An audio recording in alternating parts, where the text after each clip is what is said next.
Hello student, welcome back to my channel Samrat academy. Student, जितने बच्चे class 10th में और 18 फरवरी को मेरे प्यार जो हिंदी का पेपर देने वाले उनके वीडियो सबसे ज्यादा इंपॉर्टेंट है। मेरे प्यार जो आज मैं आप लोगों को हिंदी का एक वायरल पेपर बताने वाला हूं और यह वायरल पेपर आपके एग्जाम में 100% आने वाला है।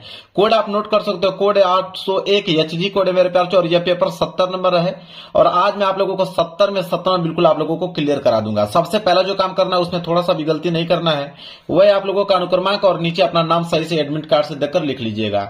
इस पेपर को हल करने के लिए आपके पास जो टाइम मिलेगा 3 घंटे 15 मिनट। 3 घंटे 15 मिनट के अंदर इस पूरे के पूरे पेपर को आप लोगों को सॉल्व करना होगा। नीचे जब आप पढ़ोगे तो नीचे आप लोगों को निर्देश देखने को मिलेगा। निर्देश पढ़ना बहुत ही ज्यादा कंपलसरी है। पहला निर्देश बोला है कि प्रारंभ के 15 मिनट परीक्षार्थियों को प्रश्न पत्र पढ़ने के लिए निर्धारित है। कह रहा है कि शुरू के जो 15 मिनट आपको टाइम मिलेगा उस पेपर पढ़ने के लिए मिलेगा। तो जब ये पेपर मिले 18 फरवरी को तो आप अच्छे तरीके से पेपर को पढ़कर जो जो क्वेश्चन आ रहा है उसको पहले ट्रिक लगा लीजिए और उन क्वेश्चन को सबसे पहले आप लोगों को करना है। इतना बात ध्यान में आप लोग रखें। दूसरा है कि प्रश्न पत्र 2 खंडों में खंड अ तथा खंड ब में विभाजित है। यह पेपर 2 खंडों में बना हुआ है, एक तो खंड अ, दूसरा खंड ब। देखिए, खंड अ में बहुविकल्पीय प्रश्न रहेंगे 20 नंबर के और खंड ब में वर्णनात्मक प्रश्न रहेंगे 50 नंबर का। टोटल 70 नंबर का यह पेपर है। तीसरा है कि प्रश्न पत्र के खंड अ में बहुविकल्पीय प्रश्न है और जिसमें सही विकल्प का चयन करके OMR शीट पर नीले अथवा काले बॉल पॉइंट पेन से सही विकल्प वाले गोले को पूर्ण रूप से काला करें। कहने का मतलब खंड अ में बहुविकल्पीय प्रश्न है कितने? 20 बहुविकल्पीय प्रश्न है, उनका उत्तर आप लोगों को OMR शीट पे देना है। आप नीले पेन का यूज कर सकते हो या काले पेन का यूज कर सकते हो रंगने के लिए। पेन आपका बॉल पॉइंट पेन होना चाहिए, जेल वाली पेन का इस्तेमाल आप लोगों को नहीं करना है, इस बात का ध्यान रखें आप लोग। इसके बाद चौथा है कि खंड में बहुविकल्पीय प्रश्न हेतु प्रत्येक प्रश्न के लिए 1 अंक निर्धारित है। कह रहा है एक प्रश्न 1 नंबर के लिए पूछे जाएगा। बहुविकल्पीय का मतलब कि 20 बहुविकल्पीय प्रश्न पूछेगा, कितने नंबर के लिए? 20 नंबर के लिए। क्लियर है? इसके बाद 5वां निर्देश है कि प्रश्न पत्र के खंड अ के प्रश्न हेतु 1 घंटा तथा खंड ब के प्रश्नों को हल करने हेतु 2 घंटे का समय निर्धारित है। कह रहा है कि खंड अ जिसमें 20 बहुविकल्पीय प्रश्न है उसको हल करने के लिए आपको 1 घंटे का समय दिया गया है। 5 मिनट से भी कम टाइम लगेगा आप लोगों को, क्योंकि इस वीडियो में पूरा का पूरा सोल्यूशन बताने वाला हूं। 5 मिनट के अंदर सारे के सारे ऑब्जेक्टिव क्वेश्चन का जवाब आप दे पाओगे। बाकी जितना भी टाइम आपके पास बचेगा पूरा का पूरा खंड ब में लगा दीजिएगा हल करने के लिए। लास्ट निर्देश है कि प्रत्येक प्रश्न के सम्मुख उनके निर्धारित अंक दिए गए हैं। हर एक प्रश्न के आगे लिखा हुआ मिलेगा कि वो प्रश्न 1 नंबर का है या 2 नंबर का है या 4 नंबर का है या वो प्रश्न 6 नंबर का है। जितना भी नंबर का कोई भी प्रश्न होगा उसके सामने लिखा हुआ मिलेगा। तो यह था मेरे प्यारों जो निर्देश पूरा डिटेल में पढ़ के मैंने आप लोगों को बता दिया। पेपर आप लोगों का इधर से स्टार्ट हो रहा है, मैं पेपर आप लोगों को दिखाता हूं। देखिए मेरे प्यारों जो पेपर आप लोगों का यहां से स्टार्ट है। सबसे पहले देखिए खंड अ आया है और खंड अ में मेरे प्यारों जो दिया हुआ है बहुविकल्पीय प्रश्न, 20 बहुविकल्पीय प्रश्न दिया है। पहला प्रश्न देखिए क्या पूछा इसने। कह रहा है कि आचार्य रामचंद्र शुक्ल प्रसिद्ध हैं। 1 नंबर के लिए प्रश्न है, मतलब किसके लिए प्रसिद्ध हैं? आचार्य रामचंद्र शुक्ल जी। तो मेरे प्यार बच्चों आलोचना साहित्य के लिए प्रसिद्ध हैं। सी वाला ऑप्शन जो है बिल्कुल राइट आंसर हो जाएगा। इसके बाद दूसरा प्रश्न जो है वो है कि गोदान उपन्यास के लेखक है। कई बार इस प्रश्न को बता चुका हूं कि गोदान एक उपन्यास है, इसके लेखक कौन है मेरे प्यारे बच्चों? मुंशी प्रेमचंद्र जी हैं। मतलब कि बी वाला ऑप्शन जो है बिल्कुल राइट आंसर हो जाएगा। आगे बढ़ते हैं, अगला प्रश्न देख लीजिए, प्रश्न संख्या 3। देखिए तीसरा प्रश्न है यहाँ पे कि नीड का निर्माण फिर के रचनाकार है।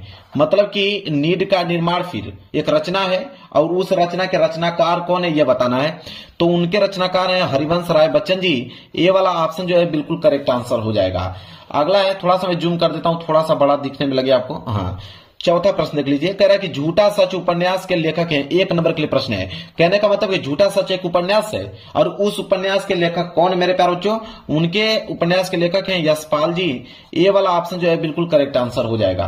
5वां प्रश्न देख लो कि क्षयवाद की मुख्य प्रवृत्ति है। 1 नंबर के लिए है। तो क्षयवाद की जो मुख्य प्रवृत्तियां मेरे प्यारे बच्चों वो है आपका श्रृंगार और प्रेम वेदना। सी वाला ऑप्शन जो है बिल्कुल राइट आंसर हो जाएगा।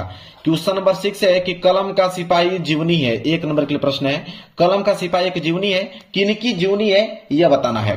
तो मेरे प्यारे बच्चों मुंशी प्रेमचंद्र की जीवनी है। बी वाला ऑप्शन जो है बिल्कुल करेक्ट आंसर हो जाएगा। आगे बढ़ते हैं, 7वां प्रश्न देख लीजिए। घनानंद किस काव्यधारा के कवि हैं? 1 नंबर के लिए प्रश्न है। तो घनानंद किस काव्यधारा के कवि हैं? तो वह है आपके रीति मुक्त काव्यधारा के। सी वाला ऑप्शन जो है बिल्कुल राइट आंसर हो जाएगा। अगला प्रश्न है प्रश्न संख्या 8वां कि हंस पत्रिका के संपादक हैं। 1 नंबर के लिए प्रश्न है।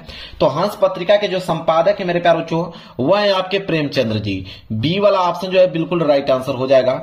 प्रश्न 9 है कि जहाज का पंचीकृति की विधा है, 1 नंबर के लिए प्रश्न है। मतलब कि जहाज की पंची एक कृति है और यह जो कृति है किस विधा की कृति है यह बताना है। तो यह जो है मेरे प्यारे बच्चों उपन्यास विधा की कृति है। सी वाला ऑप्शन जो है बिल्कुल करेक्ट आंसर हो जाएगा। अगला प्रश्न है प्रश्न संख्या 10वां कि तार सप्तक का प्रकाशन वर्ष है, 1 नंबर के लिए प्रश्न है मेरे प्यारे बच्चों। तो तार सप्तक का प्रकाशन वर्ष है सन 1943 ईस्वी। सी वाला ऑप्शन जो है बिल्कुल राइट आंसर हो जाएगा। अगला प्रश्न है प्रश्न संख्या 11 कि निर्वेद का स्थायी भाव है, 1 नंबर के लिए प्रश्न ये भी है मेरे प्यारे बच्चों। तो निर्वेद का स्थायी भाव होता है शांत रस का। यहाँ पे सी वाला ऑप्शन जो है बिल्कुल करेक्ट आंसर हो जाएगा। अगला प्रश्न है 12वां कि पीपर पात सरिस मंडोला में अलंकार है। ये जो पंक्ति दिया हुआ है कि पीपर पात सरिस मंडोला, मतलब इस पंक्ति में किस अलंकार का प्रयोग किया गया मेरे प्यारे बच्चों, यह पूछा है उपमा अलंकार का प्रयोग किया गया है। बी वाला ऑप्शन जो है बिल्कुल राइट आंसर हो जाएगा। 13वां प्रश्न है कि रोला छंद में कुल चरण होते हैं, मतलब रोला छंद में कुल कितने चरण होते हैं। तो टोटल रोला और छंद की अगर बात करें तो 4 चरण होते हैं। रोला छंद में 4 चरण होते हैं मेरे प्यारे बच्चों, मतलब बी वाला ऑप्शन जो है बिल्कुल करेक्ट आंसर हो जाएगा। इसके बाद है 14वां प्रश्न की आगमन में किस उपसर्ग का प्रयोग हुआ है। उपसर्ग का मतलब जो आगे जुड़ता है, अगर मैं इसको तोड़ूंगा तो यह टूटेगा आ धन गमन के रूप में। गमन का अर्थ भी होता है मेरे प्यारे बच्चों, तो आ धन गमन के रूप में टूट जाएगा। जो आगे जुड़ता है, आगे क्या जुड़ा हुआ आ, तो आ जो है वो उपसर्ग कहलाएगा। कहने का मतलब है डी वाला ऑप्शन जो है बिल्कुल करेक्ट आंसर हो जाएगा। 1 नंबर यहां से भी आप लोगों का क्लियर हो गया। 15वां प्रश्न है कि भलाई में प्रत्यय, प्रत्यय मतलब जो लास्ट में जुड़ता है, ठीक है, जो लास्ट में जुड़ता है मेरे प्यारे बच्चों उसे बोलते हैं हम लोग क्या, प्रत्यय। तो भला धन ई, जब इसे तोड़ोगे तो ये टूटेगा भला धन ई के रूप में। तो लास्ट में क्या जुड़ा हुआ है, ई जुड़ा हुआ है, तो ई जो है मेरे प्यारे बच्चों कहला जाएगा प्रत्यय। क्लियर है। चलिए अगला प्रश्न है प्रश्न संख्या 16 कह रहा है कि नीलांबर में कौन सा समास है, 1 नंबर के लिए प्रश्न है। तो नीलांबर में किस समास का प्रयोग किया गया मेरे प्यारे बच्चों, तो इसमें है कर्मधारय समास। कहीं दिख रहा है, बिल्कुल सी वाला ऑप्शन जो है बिल्कुल राइट आंसर हो जाएगा। 17वां है आम का तत्सम रूप है, 1 नंबर के लिए प्रश्न है। तो आम का अगर हम तत्सम रूप देखें तो आम्र होगा, क्या हो जाएगा, आम्र। बी वाला ऑप्शन जो है बिल्कुल करेक्ट आंसर हो जाएगा। अगला प्रश्न है प्रश्न संख्या 18 कि कृतवाच्य में प्रधानता होती है, 1 नंबर के लिए प्रश्न है। तो कृतवाच्य में प्रधानता होती है कर्ता की होती है कर्म की कि भाव की मेरे प्यारे बच्चों। तो देखने में ही आपको समझ में आ रहा है कि कृतवाच्य में कर्ता की प्रधानता होगी। ए वाला ऑप्शन जो है बिल्कुल राइट आंसर हो जाएगा। 19वां प्रश्न है कि ताभ्य शब्द में वचन और विभक्ति है, 1 नंबर के लिए प्रश्न है। तो ताभ्य शब्द में अगर हम वचन की विभक्ति की अगर हम बात करें तो इसमें जो प्रयोग किया गया है वो चतुर्थी विभक्ति और बहुवचन का रूप का प्रयोग किया गया, इसलिए डी वाला ऑप्शन जो है बिल्कुल राइट आंसर हो जाएगा। 20वां प्रश्न की अगर हम बात करें निम्नलिखित में सर्वनाम है, 1 नंबर के लिए प्रश्न है। तो इनमें से बताना है कि सर्वनाम, तो जैसे ही सी इट जो होता है मेरे पास जो सर्वनाम होता है, तो ये मतलब क्या होता है, वह, तो वह यहाँ पे लिखा हुआ है, हिंदी में समझ जाओगे। सी वाला ऑप्शन जो है बिल्कुल करेक्ट आंसर हो जाएगा। तो यह था बहुविकल्पीय प्रश्न जो कि मैंने 20 में 20 बहुविकल्पीय प्रश्न बता दिया और 20 के 20 आपके बिल्कुल ऑब्जेक्टिव क्वेश्चन सही होके आना पड़ेगा। एक भी प्रश्न छोड़ना नहीं है मेरे प्यारे बच्चों आप लोगों को, क्योंकि पूरा का पूरा आंसर बता दिया हूं। चलिए अब खंड ब की तरफ बढ़ते हैं। देखिए मेरे प्यारे बच्चों यहां से स्टार्ट है आप लोगों का खंड ब, और खंड ब में देखिए वर्णनात्मक प्रश्न स्टार्ट हो जाएगा। कितने नंबर के लिए, 50 नंबर का तो वर्णनात्मक प्रश्न रहेगा। इसके बाद प्रश्न संख्या 21 आया, 20 के बाद प्रश्न 21वां बोला है कि निम्नलिखित गद्यांश पर आधारित दिए गए 3 प्रश्नों के उत्तर दीजिए। 6 नंबर मिलेगा, क्योंकि 3 प्रश्न रहेगा, 2-2 नंबर के हिसाब से 6 नंबर मिलेगा। गद्यांश दिया हुआ, इसमें 2 गद्यांश दिया, देखिए एक आपका क वाला दिया है, कह रहा है कि क वाला अगर नहीं कर पाओगे एग्जाम में तो अथवा करके ख वाला दिया गया, मतलब 2 गद्यांश दिया है, दोनों में से कोई एक आपको एग्जाम में करके आना है। मैं आंसर दोनों को बता देता हूं और जो आपको आसान लगेगा मेरे प्यारे बच्चों उसको याद करके आप जाइएगा। क वाला पहले हम लोग देखेंगे। कह रहा है कि बुद्ध के इस जन्म की घटनाएं तो इन चित्रित कथाओं में है ही, उनके पिछले जन्मों की कथाओं का भी इसमें चित्रण हुआ है। पिछले जन्म की एक कथाएं जातक कहलाती हैं, उनकी संख्या 555 है और इनका संग्रह जातक नाम से प्रसिद्ध है, जिनका बौद्धों में बड़ा नाम है, मतलब मान है।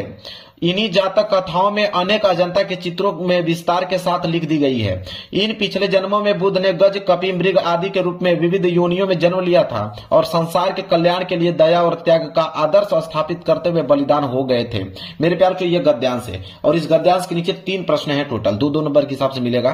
पहला है कि उपयुक्त गद्यांश का संदर्भ लिखिए, 2 नंबर, मतलब इसका संदर्भ आपको बताना है। चलिए मेरे प्यारे बच्चों देखते हैं इसका संदर्भ आप कैसे लिखोगे। तो प्रश्न संख्या 21 का क का पहला प्रश्न संदर्भ, हेडिंग बना लीजिएगा, लिखिएगा कि प्रस्तुत गद्य अवतरण हमारी पाठ्य पुस्तक हिंदी के गद्य खंड में संकलित तथा भारतीय पुरातत्व के महान विद्वान श्री भगवत शरण उपाध्याय द्वारा लिखित अजंता शीर्षक निबंध से उद्धृत है। मतलब कि यहाँ पे अजंता चैप्टर से लिया गया है और इसके लेखक कौन है? श्री भगवत शरण उपाध्याय जी हैं। बस 2 पॉइंट आपको इसमें मेंशन करना है।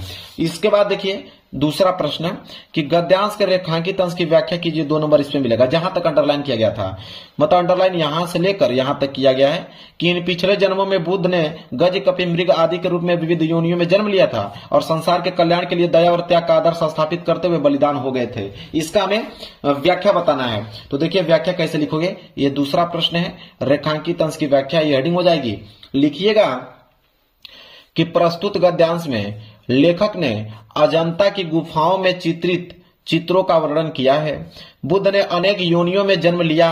उन्होंने हाथी, बंदर, हिरण आदि के रूप में अनेक योनियों में जन्म लेकर संसार का कल्याण किया। वे दया और त्याग का आदर्श स्थापित करते हुए बलिदान हो गए। यह हो गया रेखांकित अंश की व्याख्या। इसके बाद अगर हम बात करें तो एक प्रश्न और है तीसरा कि जातक कथाएं किन्हें कहते हैं। 2 नंबर मिलेगा। तो जातक कथाएं किन्हें कहते हैं, इनका भी आंसर लिखना पड़ेगा। तीसरे का लिखेंगे कि बुद्ध ने अनेक योनियों में जन्म लिया। उनके जन्म लेने की ये कथाएं अजंता की गुफाओं में चित्रित हैं। पिछले जन्म की ये कथाएं ही जातक कहलाती हैं। तीनों प्रश्नों का मैंने उत्तर बता दिया आप लोगों को। अगर ये प्रश्न नहीं करना चाहते हैं कोई दिक्कत नहीं है, आप ये वाला कर सकते हो। ख वाला क्या प्रश्न है कि रोहतास दुर्ग के प्रकोष्ठ में बैठी हुई युवती ममता सोन के तीक्ष्ण गंभीर प्रभाव को देख रही है। ममता विधवा थी। उसका यौवन सोन के समान ही उमड़ रहा था। मन में वेदना, मस्तक में आंधी, आंखों में पानी का बरसात लिए वह सुख के कंटक शयन में विकल थी।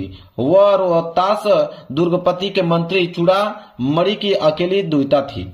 फिर उसके लिए कुछ अभाव होना असंभव था, परंतु वह विधवा थी। हिंदू विधवा संसार में सबसे तुच्छ निराश्रय प्राणी है, तब उसकी विडंबना का अंत कहां था। ये मेरे प्यारे बच्चों, ये हो गया आपका गद्यांश। इसके नीचे 3 प्रश्न है जो कि इधर दिया हुआ मैं दिखाता हूं आप लोगों को। देखिए 3 प्रश्न है ना। पहला प्रश्न है कि उपयुक्त गद्यांश का संदर्भ लिखिए। 2 नंबर मिलेगा। चलिए इसका संदर्भ देख लेते हैं। तो देखिए यहाँ पे ख वाला, ख का पहला, तो हेडिंग आप लोग डाल लीजिएगा संदर्भ। संदर्भ डालने वाला लिखिएगा कि प्रस्तुत गद्यांश हमारी पाठ्य पुस्तक हिंदी के गद्य खंड में संकलित ममता नामक कहानी से लिया गया है। इसके लेखक जयशंकर प्रसाद जी हैं। मतलब कि ममता चैप्टर से लिया गया है और इसके लेखक कौन है? जयशंकर प्रसाद जी हैं। क्लियर हो गया। इसके बाद दूसरा प्रश्न है कि रेखांकित अंश की व्याख्या कीजिए। 2 नंबर मिलेगा। देखिए मेरे प्यारे, जो अंडरलाइन यहां तक किया है कि हिंदू विधवा संसार में सबसे तुच्छ निराश्रय प्राणी है, तब उसकी विडंबना का अंत कहां था। इसका मेरे प्यारे जो हमें व्याख्या बताना है। देखिए व्याख्या कैसे लिखेंगे। दूसरे का हेडिंग डाल लीजिएगा रेखांकित अंश की व्याख्या। इसके बाद लिखना चालू कीजिएगा कि हिंदू समाज में विधवा का जीवन दुखी, उपेक्षित और अनाथ जैसा होता है। इस कारण उसका जीवन उसके लिए भार बन जाता है। संसार की सभी सुख सुविधाएं भी उसको शांति प्रदान नहीं कर पाती हैं। ऐसी ही विकट परिस्थितियों से युक्त ममता के कष्टों का भी अंत नहीं था। क्लियर है। चलिए इसके बाद देखेंगे एक प्रश्न और दिया था। देखिए एक प्रश्न और है ना तीसरा कि गद्यांश के आधार पर संसार में सबसे तुच्छ निराश्रय प्राणी कौन है। 2 नंबर इसमें मिलेगा। तो इनका भी आंसर लिखना पड़ेगा। तीसरे का कि संसार में हिंदू विधवा प्राणी को एक तुच्छ निराश्रय प्राणी मानते हैं। बस इतना पॉइंट लिख देना है। क्लियर है मेरे प्यारे बच्चों। चलिए अब हम आएंगे प्रश्न संख्या 22 की तरफ। दोनों मैंने बता दिया है, दोनों में से जो मन करेगा उसको याद करके जाइएगा। प्रश्न 22 है कि दिए गए पद्यांश पर आधारित 3 प्रश्न के उत्तर दीजिए। अभी हमने गद्यांश देखा, ये पद्यांश आ गया। पद्यांश भी 6 नंबर के लिए ही होता है क्योंकि इसके नीचे भी 3 प्रश्न होते हैं। 2-2 नंबर के हिसाब से 6 नंबर मिलता है यहाँ पे। अब मेरे प्यारे बच्चों इसमें भी 2 दिया है। एक आपका क वाला दिया गया है, कह रहा है कि क वाला नहीं कर पाओगे तो अथवा करके ख वाला दिया गया। दोनों में से कोई एक ही करना है। मैं तो आंसर दोनों का बता दूंगा आपको। पहले क वाला देखते हैं। क वाला है कि सुनी सुंदर बैन सुधारा साने, सायानी है जान की जानी बली, तिरछे करी नैन दे सन तिन्ह समुचे कछु मुस्काई चली, तुलसी ते ही अवसर सोहे सबे अवलोकती लोचन लाहू अली, अनुराग तड़ाग में भानु उदय विगर्मी मनु मंजुल कंज कली। अब यहाँ पे 3 प्रश्न है। पहला है कि उपयुक्त पद्यांश का संदर्भ लिखिए। 2 नंबर, मतलब इस पद्यांश का हमें क्या लिखना है, संदर्भ लिखना है। चलिए तो यहाँ पे आंसर देखेंगे। देखिए 22 का क वाला और क का पहला प्रश्न, मतलब संदर्भ हेडिंग डालिएगा, लिखिएगा कि प्रस्तुत पद्यांश हमारी पाठ्य पुस्तक हिंदी के वनपथ पर नामक पाठ से लिया गया है और इसके जो रचयिता है वो तुलसीदास जी, मतलब तुलसीदास जी लिखे गए हैं और वनपथ शीर्षक से लिया गया है। क्लियर है मेरे प्यारे बच्चों, इतना चीजें। इसके बाद देखिए दूसरा प्रश्न, दूसरा है कि रेखांकित अंश की व्याख्या कीजिए 2 नंबर, मतलब जहां तक अंडरलाइन किया गया है कि सुनि सुंदर बैन सुधारा स्थान है सयानी ये जान की जानी बली तिरछे करी नैन देन सिनेत समुझाई कछु मुस्काई चली। इसका में क्या करना है, व्याख्या बताना है। तो देखिए व्याख्या कैसे लिखेंगे, दूसरे का हेडिंग डाल लीजिएगा, रेखांकित अंश की व्याख्या लिखिएगा कि गोस्वामी कहते हैं कि गांव की स्त्रियों की यह अमृत मपी वाणी सुनकर जानकी समझ गई कि ये स्त्रियां बहुत चतुर हैं, अतः इन्होंने मर्यादा का पालन करते हुए संकेतों के द्वारा उन्हें बता दिया। ये हो जाएगा बता दिया, ये होगा तो होगा बता दिया। अपने नेत्र तिरछे करके इशारा करके कुछ समझाकर सीता जी मुस्कुराती हुई आगे बढ़ गई। क्लियर है। चलिए इसके बाद देखिए एक प्रश्न और है तीसरा कि अनुराग तड़ाग तथा मनुमंजुल कंजकली में कौन सा अलंकार है। ठीक है, तो 2 नंबर इसमें भी मिलेगा, तो इसमें लिखेंगे तीसरे का कि अनुराग तड़ाग में रूपक तथा मनु मंजुल कंजकली में उत्प्रेक्षा अलंकार, मतलब उत्प्रेक्षा अलंकार का प्रयोग किया गया है। क्लियर है।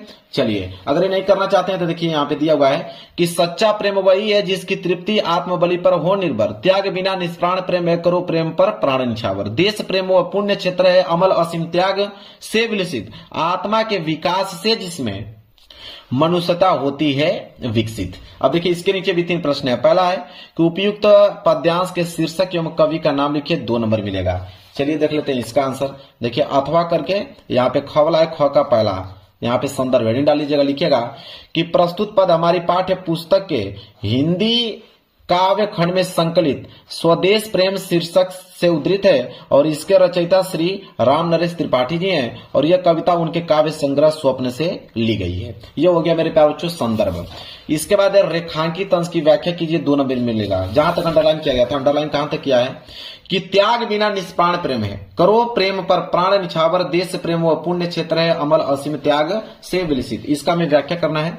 तो देखिए व्याख्या दूसरा का हेडिंग डालिएगा रेखांकित अंश की व्याख्या, फिर लिखिएगा कि सच्चा प्रेम वही है जिसकी तृप्ति आत्मबलि पर हो निर्भर।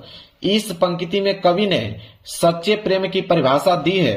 कवि का कहना है कि सच्चा प्रेम वह है जो किसी व्यक्ति की आत्मबलि पर निर्भर करता है। इसका अर्थ है कि सच्चे प्रेम में त्याग और बलिदान की भावना होनी चाहिए। त्याग बिना निष्प्राण प्रेम है। इस पंक्ति में कवि यह स्पष्ट करता है कि बिना त्याग के प्रेम का कोई मूल्य नहीं होता। जब प्रेम में स्वार्थ का समावेश होता है तो वह प्रेम निष्प्राण व अर्थहीन हो जाता है। क्लियर है। चलिए ये हो गया उस रेखांकित अंश की व्याख्या। इसके बाद देखिए एक प्रश्न और है तीसरा कि प्रस्तुत पद्यांश में किसके प्रेम पर प्राण निछावर करने की बात कही गई है, 2 नंबर इसमें मिलेगा। तो इसका आंसर हम लोग लिखेंगे तीसरे का कि प्रस्तुत पद्यांश में देश प्रेम पर प्राण निछावर करने की बात कही गई है। कवि यह बताते हैं कि सच्चा देश प्रेम वह पुण्य क्षेत्र है जिसमें असीम त्याग से आत्मा का विकास होता है और इसी प्रेम के माध्यम से मनुष्यता का विकास भी संभव है। क्लियर है। चलिए अब हम आगे बढ़ेंगे प्रश्न संख्या 23 की तरफ। 22 का मैंने क और ख दोनों बता दिया। 23वां प्रश्न है मेरे प्यारे बच्चों कि निम्नलिखित संस्कृत गद्यांश में से किसी एक का संदर्भ सहित हिंदी में अनुवाद कीजिए। अब संस्कृत का गद्यांश मेरे प्यारे बच्चों आ गया। कितने नंबर के लिए? 5 नंबर के लिए। 2 नंबर तो मिलेगा यहाँ पे इसके संदर्भ में और 3 नंबर मिलेगा इसका हिंदी अनुवाद पे, तब जाके 5 नंबर होगा। इसमें भी 2 है, एक क वाला दे दिया, कह रहा क वाला अगर नहीं कर पाते हैं कोई दिक्कत नहीं है, अथवा करके आपके यहाँ ख दिया नीचे, तो क और ख दोनों दिया है। अब मैं तो दोनों का आंसर बताऊंगा, आपको कोई एक ही करना होगा। तो क वाला है कि वाराणसी प्राचीन काल देव गेहे गेह विद्या है, यह वाला। इसका मैं संदर्भ सहित हिंदी में अनुवाद बता देता हूं। चलिए देखते हैं प्रश्न 23 का क। देखिए प्रश्न 23 का क, यहाँ पे संदर्भ, इसके नीचे प्रसंग, फिर हिंदी अनुवाद। तो संदर्भ में लिखेंगे कि प्रस्तुत संस्कृत गद्यांश हिंदी पाठ्य पुस्तक के वाराणसी पाठ से लिया गया, मतलब वाराणसी पाठ से लिया गया है। प्रसंग की अगर हम बात करें, प्रसंग का मतलब क्या होता है कि इस पूरे के पूरे संस्कृत गद्यांश में किन चीजों के बारे में बात किया गया है। तो प्रसंग में लिखेंगे कि संस्कृत गद्यांश में वाराणसी की प्राचीनता और वर्तमान स्थिति के बारे में बताया गया है। अब मेरे प्यारे बच्चों इसका हिंदी अनुवाद देखेंगे, ये पूरे के पूरे हिंदी अनुवाद देखेंगे, तब जाके 3 नंबर मिलेगा। तो हिंदी अनुवाद में लिखेंगे कि वाराणसी में प्राचीन काल से ही घर घर में विद्या की दिव्य ज्योति प्रकाशित होती रही है और वर्तमान में भी यहाँ संस्कृत वाणी की धारा निरंतर प्रवाहित रहती है और लोगों को ज्ञान बढ़ाती है। यहाँ पर अनेक उच्च कोटि के आचार्य और विद्वान के द्वारा वैदिक साहित्य के अध्ययन और अध्यापन में आज भी प्रसारित है। वाराणसी में केवल भारतीय नहीं अपितु विदेशों से भी संस्कृत भाषा को पढ़ने के लिए यहाँ आते हैं और बिना किसी शुल्क के विद्या ग्रहण करते हैं। यहाँ पर कई विश्वविद्यालय जैसे संस्कृत विश्वविद्यालय, हिंदू विश्वविद्यालय और काशी विद्यापीठ विश्वविद्यालय हैं, जिनमें नवीन और प्राचीन ज्ञान विज्ञान के विषयों का अध्ययन होता है। अब मेरे प्यारे बच्चों, मैं पूरा का पूरा इसका हिंदी अनुवाद इसका बता दिया मेरे प्यारे बच्चों। अगर ये नहीं करना चाहते हैं कोई दिक्कत नहीं है, अथवा करके नीचे दिया गया ना, इस वाले को बता दीजिए, विश्व से स्रष्टा ईश्वर, इसका बता दीजिए। इसका भी 2 ही पॉइंट लिखना है, संदर्भ और हिंदी अनुवाद। ठीक है, आपका मन करेगा तो प्रसंग भी लिख सकते हैं। ठीक है, तो देखिए इसका हम लोग देखेंगे। देखिए अथवा करके यहाँ पे ख वाला है, ख का संदर्भ और हिंदी अनुवाद। तो संदर्भ में लिखेंगे कि प्रस्तुत संस्कृत गद्यांश हमारी पाठ्य पुस्तक हिंदी के संस्कृत खंड में संकलित भारतीय संस्कृति पाठ से उद्धृत है, मतलब भारतीय संस्कृति चैप्टर से लिया गया है। हिंदी अनुवाद की अगर हम बात करें तो लिखेंगे कि ब्राह्मण की रचना करने वाला एक ही ईश्वर है, यह भारतीय संस्कृति का मूल है। विभिन्न धर्मों के लोग एक ही ईश्वर की अलग अलग नामों से पूजा करते हैं। अग्नि, इंद्र, कृष्ण, करीम, राम, रहीम, जिन्न, बुद्ध, क्राइस्ट, अल्लाह आदि सब एक ही परमात्मा के नाम है। उन्हें लोग भी गुरु भी मानते हैं। अतः सभी मतों की समानता एवं सम्मान ये हमारी संस्कृति का संदेश है। ये इसका हिंदी अनुवाद हो गया मेरे प्यारे बच्चों। क्लियर है? मैंने दोनों बता दिया, एक तो क वाला बता दिया और अथवा करके ख वाला, दोनों बता दिया। जो आसान लगेगा उसको याद करके जाइएगा। इसके बाद आया प्रश्न संख्या 24। प्रश्न संख्या 24 है मेरे प्यारे बच्चों कि दिए गए संस्कृत पद्यांश में से किसी एक का संदर्भ सहित हिंदी में अनुवाद कीजिए। अब संस्कृत का पद्यांश आ गया और संस्कृत का पद्यांश भी 5 नंबर के लिए ही होता है। 2 नंबर संदर्भ में, 3 नंबर इसके हिंदी अनुवाद में। इसमें भी 2 दिया है, क वाला दिया गया है और क नहीं कर पाओगे तो अथवा करके ख वाला दिया गया है। तो पहले क वाला कर देते हैं। बंदम वर्णो वापी जयो वापी पराजय उभयत्र समय वीर वीर वीर भाव ही वीरता। ठीक है, यह है मेरे प्यारे बच्चों। इसका हमें क्या बताना है? संदर्भ सहित हिंदी में अनुवाद बताना है। चलिए देखते हैं 24 का क का संदर्भ लिखेंगे। प्रस्तुत श्लोक हमारी पाठ्य पुस्तक हिंदी के संस्कृत खंड वीरा वीरेन पूजते नामक पाठ से उद्धृत है। मतलब वीर वीरेन पूजते नामक चैप्टर से लिया गया है। हिंदी अनुवाद की अगर हम बात करें तो लिखेंगे बंधन हो अथवा मरण हो, जीत हो या हार हो, दोनों ही अवस्थाओं में वीर समान रहता है। वीर भाव को ही वीरता कहते हैं। क्लियर है? अगर ये नहीं करना चाहते हैं तो सार्थ प्रवसतो मित्र भार्या मित्र गृह सतह, इसको कर सकते हो। इसमें भी 2 ही पॉइंट लिखना है, संदर्भ सहित हिंदी में अनुवाद। मेरे प्यारों जो 5 नंबर मिल जाएगा। चलिए देखते हैं अथवा करके। देखिए ख वाला, इसका यहाँ पे संदर्भ है, यहाँ पे हिंदी अनुवाद है। संदर्भ में लिखेंगे कि प्रस्तुत श्लोक हमारी पाठ्य पुस्तक हिंदी के संस्कृत खंड से संकलित जीवन सूत्राणी नामक पाठ से अवतरित है। मतलब जीवन सूत्राणी चैप्टर से लिया गया है। हिंदी अनुवाद की अगर हम बात करें लिखेंगे कि एक मित्र उस व्यक्ति के लिए मित्र होता है जो दूर रहता है और एक पत्नी उस व्यक्ति के लिए मित्र होती है जो घर पर होता है। चिकित्सक दुखियों का मित्र होता है और दान मरते हुए का मित्र होता है। तो ये हो गया संदर्भ, ये हो गया इसका हिंदी अनुवाद। तो मैंने दोनों का बता दिया, क और ख दोनों को बता दिया। जो अब मन करे उसको याद करके मेरे प्यारों से यहाँ पे जाइएगा, कोई दिक्कत नहीं है। अब आएंगे प्रश्न संख्या 25। प्रश्न संख्या 25 है कि अपने पठित खंड काव्य के आधार पर निम्नलिखित प्रश्नों में से किसी एक का उत्तर दीजिए। अब खंड काव्य कितने नंबर के लिए दिया है? 3 नंबर के लिए दिया गया है। तो खंड काव्य तो जिला वाइज जाता है, जो आपके जिला में पूछा जाएगा वही खंड काव्य आपको करना होगा। कोई दूसरा करोगे तो 1 नंबर भी आपको नहीं मिलेगा। तो याद रख लीजिएगा, आप आगे से ही देख लेना, अपने क्वेश्चन बैंक में देख लेना, अपने किताब में देख लेना कि आपके डिस्ट्रिक्ट में कौन सा खंड काव्य पूछा जाता है, वही एग्जाम में आपको करके आना है। वैसे खंड काव्य तो बहुत सारे दिए हुए हैं। दिया हुआ है मुक्ति दूत, ज्योति जवाहर दिया है, यहाँ पे मेवाड़ मुकुट दिया गया है, यहाँ पे आपका अग्र पूजा दिया गया है, यहाँ पे जय सुभाष दिया गया है, इसके बाद मातृभूमि दिया गया है, कर्ण दिया गया है, करमवीर दिया गया है, यहाँ पे तुमुल दिया गया है। इतने सारे दिए गए हैं, लेकिन आपको वही करना है जो आपकी डिस्ट्रिक्ट में पूछा जाता है। इसके बाद प्रश्न संख्या 26 का क बोला है कि दिए गए लेखकों में से किसी एक लेखक का जीवन परिचय देते हुए उनके एक प्रमुख रचना का उल्लेख कीजिए। 5 नंबर मिलेगा। तो जीवन परिचय सारे विद्यार्थियों को मालूम होगा, या तो आप जयशंकर प्रसाद जी पर लिखिए, या तो आचार्य रामचंद्र शुक्ल जी का, या तो डॉक्टर भगवत शरण उपाध्याय जी का। तीन ऑप्शन है, तीनों में से किसी एक लोग का जीवन परिचय लिखना है। 2 नंबर रचना पे मिलता है, 3 नंबर जीवन परिचय पे मिलता है। तो मैं जयशंकर प्रसाद का आप लोगों को बता देता हूं। देखिए कैसे लिखोगे, सबसे आसान भाषा में बताऊंगा आपको। देखिए प्रश्न संख्या 26 का क जीवन परिचय लेखक का जयशंकर प्रसाद जी का। देखिए जीवन परिचय नहीं डालोगे, लिखोगे कि जयशंकर प्रसाद का जब जन्म हुआ था सन 1889 ईस्वी में काशी के एक प्रसिद्ध परिवार में हुआ था, प्रतिष्ठित परिवार में हुआ था। इनके पिता का नाम था देवी प्रसाद तथा माता का नाम था मुन्नी देवी। बचपन में ही पिता की मृत्यु हो जाने के कारण इनकी प्रारंभिक शिक्षा घर पर हुई। घर पर इन्होंने हिंदी, अंग्रेजी, संस्कृत, उर्दू, फारसी का गहन अध्ययन किया। ये बड़े ही हंसमुख और सरल स्वभाव के थे। इनका बचपन सुख से बीता, किंतु दानशीलता के कारण यह ऋणी हो गए। अपने पैतृक संपत्ति का कुछ भाग बेचकर इन्होंने ऋण से छुटकारा पाया। अपने जीवन में इन्होंने कभी व्यवसाय की ओर ध्यान नहीं दिया, मतलब व्यवसाय की ओर ध्यान नहीं दिया। परिणाम स्वरूप इनकी स्थिति बिगड़ती गई और चिंताओं ने घेर लिया और इनका शरीर क्षय रोग से पीड़ित हो गया और सन 1937 ईस्वी में केवल 48 वर्ष की आयु में इनकी जो है मृत्यु हो गई। रचना की बात करें, कमायनी, आंसू, लहर, झरना इत्यादि ये इनके महत्वपूर्ण रचनाएं। बस देखिए कितना आसान है, तुरंत याद हो जाएगा आप लोगों को। इसके बाद एक ख वाला कि निम्नलिखित कवियों में से किसी एक कवि का जीवन परिचय देते हुए उनके एक प्रमुख रचना का उल्लेख कीजिए। 5 नंबर मिलेगा इनके पे भी, 2 नंबर रचना पे, 3 नंबर इनके जीवन परिचय पे। या तो आप महाकवि सूरदास पे लिखिए, या तो सुमित्रानंद पंत, या तो बिहारी लाल। तीनों लोगों में से किसी एक का ही आपको जीवन परिचय लिखना है। मैं सूरदास का बता देता हूं जीवन परिचय, नोट कर लीजिए। जीवन परिचय सूरदास जी का लिखोगे कि सूरदास का जो जन्म हुआ था 1478 ईस्वी में रुन्नकता क्षेत्र में हुआ था। यह गांव जो है मथुरा आगरा के मार्ग के किनारे स्थित है। कुछ विद्वानों का मत है कि सूर का जो जन्म हुआ था वो दिल्ली के पासी नामक स्थान पर एक निर्धन सारस्वत ब्राह्मण परिवार में हुआ था। वह बहुत विद्वान थे। उनकी लोग आज भी चर्चा करते हैं कि वे मथुरा के बीच गौघाट पर आकर रहने लगे थे। सूरदास के पिता रामदास गायक थे। सूरदास के जन्मांध होने के विषय में मतभेद है। प्रारंभ में सूरदास आगरा के समीप गौघाट पर रहते थे। वहीं उनकी भेंट जो है श्री वल्लभाचार्य से हुई और वे उनके शिष्य बन गए।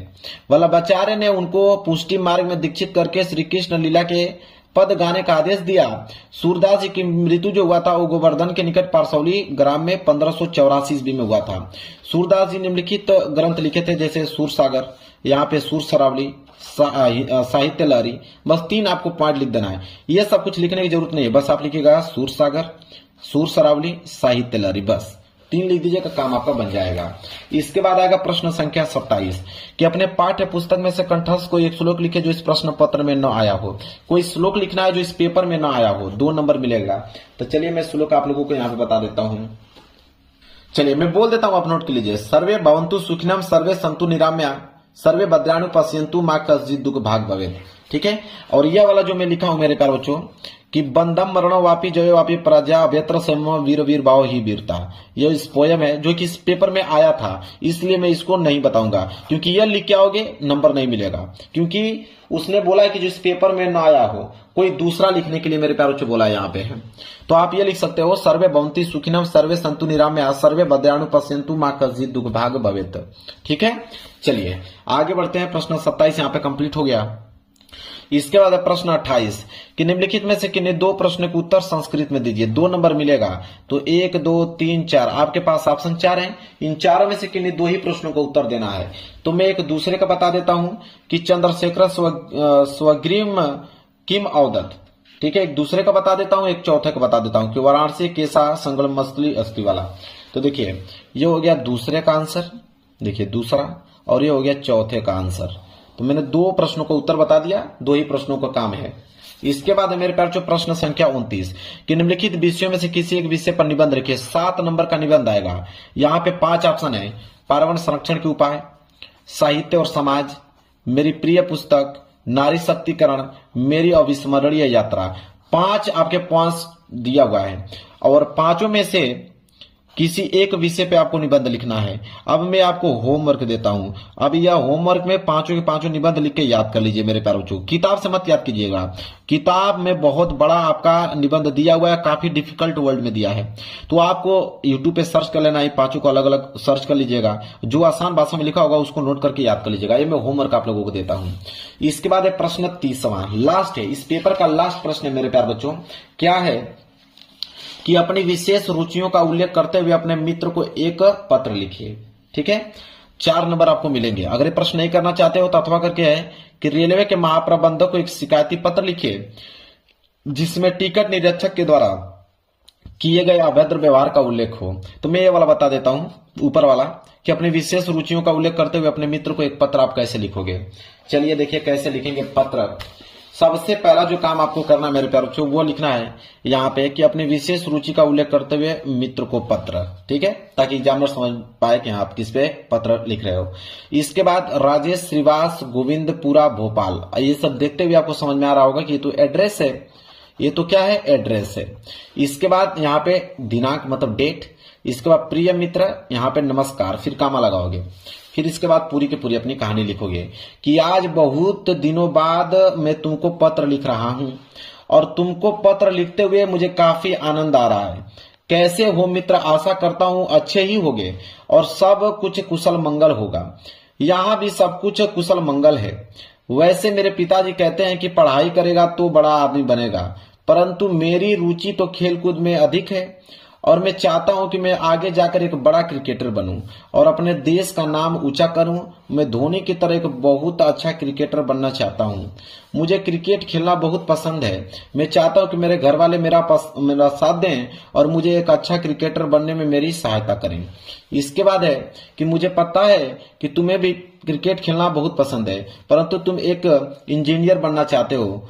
तुमने पहले इस सोच रखा था कि तुम्हारी पढ़ाई कैसी चल रही है और हाँ, तुम्हारा सेमेस्टर एग्जाम कैसा गया, जरूर बताना। मैं आशा करता हूँ कि तुम कुशल मंगल हो और मेरा यह पत्र मिलने के बाद बहुत खुश होगे। मैं भगवान से दुआ करूंगा कि तुम एक अच्छे मतलब बहुत अच्छे इंजीनियर बनो। इसके बाद ध्यान रखिएगा, तुम्हारा मित्र नीलेश यादव। मतलब यहाँ पे नाम मेंशन नहीं करना है, आप यहाँ पे क ख ग लिख सकते हैं। क्लियर है। चलिए, तो मैंने इस पूरे के पूरे पेपर का सलूशन आप लोगों को बता दिया। अगर मेरे प्यारे बच्चों आपको हिंदी में 18 फरवरी को 70 में 70 नंबर चाहिए तो इस पेपर को आपको तैयार करना पड़ेगा किसी कीमत पे। वीडियो पसंद आए तो वीडियो को लाइक कर देना, चैनल पर नए हो तो चैनल को जरूर सब्सक्राइब कर लेना। मिलेंगे एक प्यार से नेक्स्ट वीडियो में, तब तक के लिए धन्यवाद।